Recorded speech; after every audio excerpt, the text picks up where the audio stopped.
Kwenye kile kipindi cha miaka 400 kutoka kwenye kitabu cha Malaki mpaka kitabu cha Mathayo, kuna kikundi cha watu wa dini ambacho kiliibuka walioitwa Mafarisayo. Mafarisayo walikuwa ni wakina nani? Na kwa nini walikuwa ni watu ambao walikuwa wakigombana au wakipingana na Yesu katika muda wote wa miaka 3 ya huduma yake? Neno Farisayo linamaanisha mtu aliyetengwa. Hasa katika dunia hii ya leo wako Mafarisayo. Katika video hii nitakupa tabia 10 za Farisayo.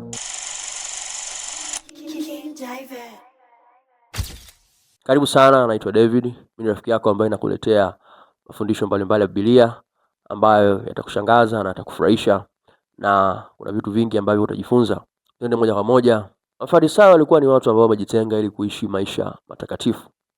Lakini kuna mambo mengi sana ambayo walikuwa wanayakosea au wanafanya kinyume kabisa na neno la Mungu.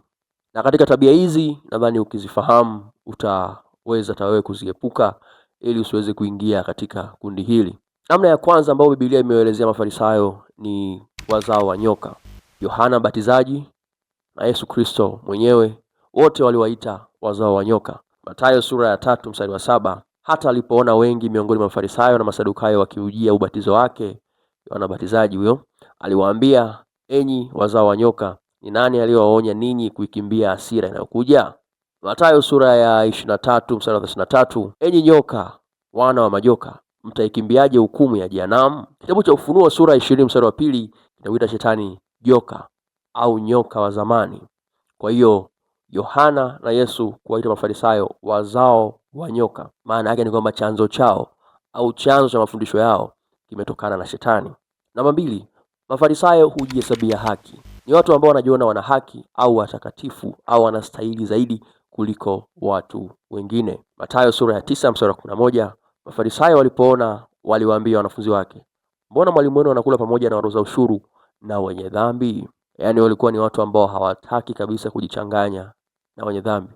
Hawataki kabisa kama mwenye dhambi kama watu walevi wako pale au wenye dhambi wako pale, Farisayo atapita mbali kabisa na eneo hilo. Kama Yesu mwenyewe, wanafunzi wake na wengine walikaa na wenye dhambi, lakini sio kwa lengo la kufanya dhambi, unaona, lakini walijichanganya kwa lengo la kuwafundisha au kuwahubiria, unaona. Na sisi leo inabidi tufanye hivyo. Luka sura ya 5 mstari wa 30, ikawa Mafarisayo na waandishi wao wakawanungunikia wanafunzi wake wakisema, mbona mnakula na kunywa pamoja na watoza ushuru na wenye dhambi? Namba 3, Mafarisayo ni watu ambao hawapendi kabisa miujiza. Hawapendi kuona ishara na maajabu. Na wakiziona basi wanasema ni shetani anafanya, sio Mungu anafanya. Ni kweli kuna watu ambao wanatumia nguvu za shetani kufanya miujiza, lakini miujiza ya Mungu ipo na inaendelea. Sasa kusema kuwa miujiza yote ni ya shetani na mtu haamini, na ni mtu ambaye anaingia kanisani, anasali katika dini fulani, lakini anasema hakuna miujiza, haamini miujiza, haamini kila mtumishi wa Mungu, haamini, hapana.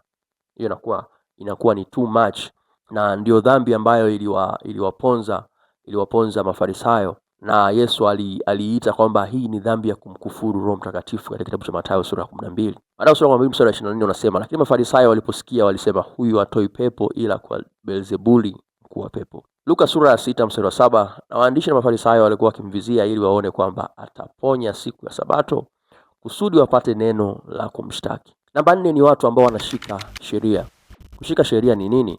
Ni kuamini kwamba mimi naweza kuwa mtakatifu kwa kufuata Torati, kwa kufuata sheria, kwamba nitafuata amri hizi, nitafuata amri hizi, na mwisho wa siku mimi ni bora kuliko watu wengine. Mathayo sura ya 12 mstari wa 2, Mafarisayo walipoona walimwambia, tazama, wanafunzi wako wanafanya neno ambalo si halali kulifanya siku ya Sabato. Mathayo sura ya 23 mstari wa 2, waandishi na Mafarisayo wameketi katika kiti cha Musa. Namba 5, lengo la Mafarisayo siku zote huwa ni kuangamiza. Wana lengo la kuharibu, wana lengo la kubomoa, naona wana lengo la kuua, kwa sababu mwisho wa siku wao ndio waliomuua Yesu. Wana lengo la kuua karama za watu, wana lengo la kuua huduma za watu, wana lengo la kuwarudisha watu kwenye dhambi. Mathayo sura ya 12 mstari wa 14, lakini wale Mafarisayo wakafanya shauri juu yake jinsi ya kumwangamiza. Mathayo sura ya 22 mstari wa 15, ndipo Mafarisayo wakaenda zao wakafanya shauri jinsi ya kumtega kwa maneno. Yaani wao lengo lao ni jinsi ya kumzima Roho Mtakatifu kama ndani ya kanisa au katika ibada au katika maisha yako, ikionekana Roho Mtakatifu anawaka, kuna moto unawaka, kuna moto unawaka, ile roho ya Mafarisayo ni kama roho ya zimamoto inakuja kuzima ule moto ambao upo ndani yako. Namba 6, Mafarisayo hujali sana muonekano wa nje. Wanajali sana unaongeaje, wanajali sana umevaaje. Hayo ndio mambo ambayo wanayaangalia sana. Sio mbaya kuvaa vizuri, kuvaa kistaarabu, kutembea kistaarabu, lakini ukibakia kwenye hayo tu, ukaachana na mambo ya rohoni kuyafanya, unaona, unakuwa umekosea au umepotoka kabisa, uko mbali na ukweli. Luka sura 11:39, Bwana akamwambia, ninyi Mafarisayo mwasafisha kikombe na sahani kwa nje, lakini ndani yenu mmejaa unyang'anyi na uovu. Unaona, ni kama sasa hivi dunia, sasa hivi mtu anavaa nguo nyeupe nje, nyeupe, kimwangalia unasema huyu mtu ni mtakatifu. Hawa watu ni watakatifu, wamevaa nguo nyeupe kweli, lakini mioyo yao ndani ni meupe.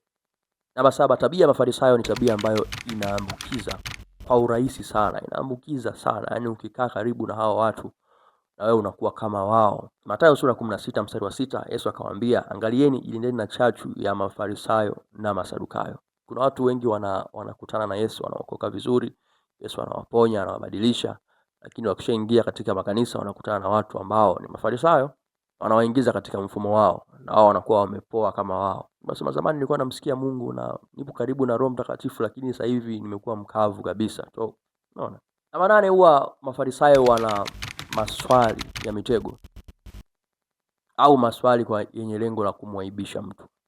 Sasa mtu yeyote ambaye anampenda Mungu na ana akili timamu na ni mstaarabu hawezi kumhoji mtu swali ambalo anajua huyu mtu ili swali halijui, au ninamtega kwamba nione atajibu nini, watu watacheka, aibike. Mafarisayo huwa wana maswali ya namna hiyo. Mathayo sura 19:3, basi Mafarisayo akamwendea wakamjaribu, akamwambia, je, ni halali kumwacha mkewe kwa kila sababu?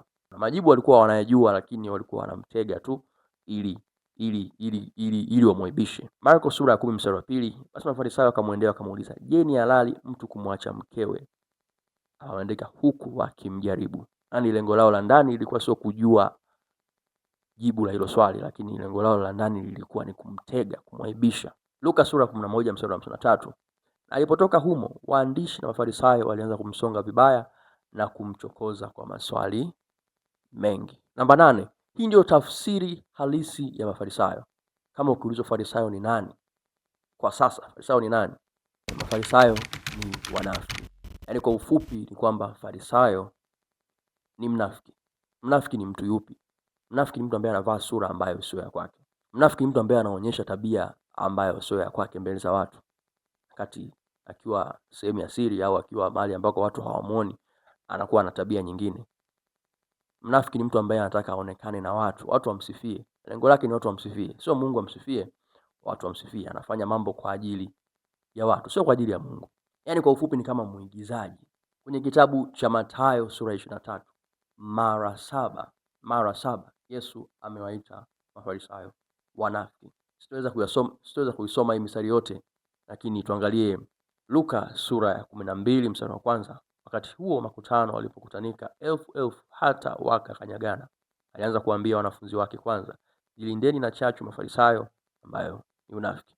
Na mwisho kabisa, Mafarisayo ni watu ambao wanashika sana mapokeo kuliko neno la Mungu. Mapokeo ni kitu gani? Mapokeo ni zile taratibu ambazo watu wamejiwekea katika dini yao. Sasa yale mapokeo au zile taratibu au zile ratiba zinakuwa ni za muhimu zaidi kuliko neno la Mungu lenyewe. Hiyo ndio ilikuwa sifa ya Mafarisayo. Wameyashika sana mambo ambayo wamefundishwa katika dini yao na wazee wao kuliko neno la Mungu lenyewe. Mtu anaweza asijue Biblia inasema nini, lakini akajua dini yake inamtaka afanye nini, au mchungaji wake anataka afanye nini. Kwa nini unafanya hivyo? Mchungaji kasema. Kwa nini unafanya hivyo? Dini yangu imesema. Kwa nini unafanya hivyo? Nabii kasema. Marko sura ya 7:3, kwa maana Mafarisayo na Wayahudi wote wasiponawa mikono mpaka kiwiko hawali, wakishika mapokeo ya wazee wao. Mafarisayo walikuwa bila kunawa mpaka kiwiko huku hawali chakula. Lakini ilikuwa imetoka wapi? Je, ilikuwa ni ishara ya utakatifu? Hapana, ilikuwa tu ni ratiba au ni tamaduni ambayo walikuwa wamejiwekea, lakini walikuwa wanaishika hiyo kuliko hata neno la Mungu lenyewe. Naamini umepata kitu, hata kitu umejifunza. Sijui kama wewe na wewe ni Farisayo au Kama kuna point umeelewa au imekugusa zaidi, hebu niambie hapo kwenye comment, au kama una jambo lolote unaweza comment hapo chini. Like hii video ili iweze kuwafikia watu wengi zaidi na watu wabarikiwe na hii video, haya mafundisho. Kama umeenjoy hii video, basi angalia hiyo video ambayo unaiona katika screen yako. Naamini na huko nako utapata kitu kizuri sana. Barikiwe.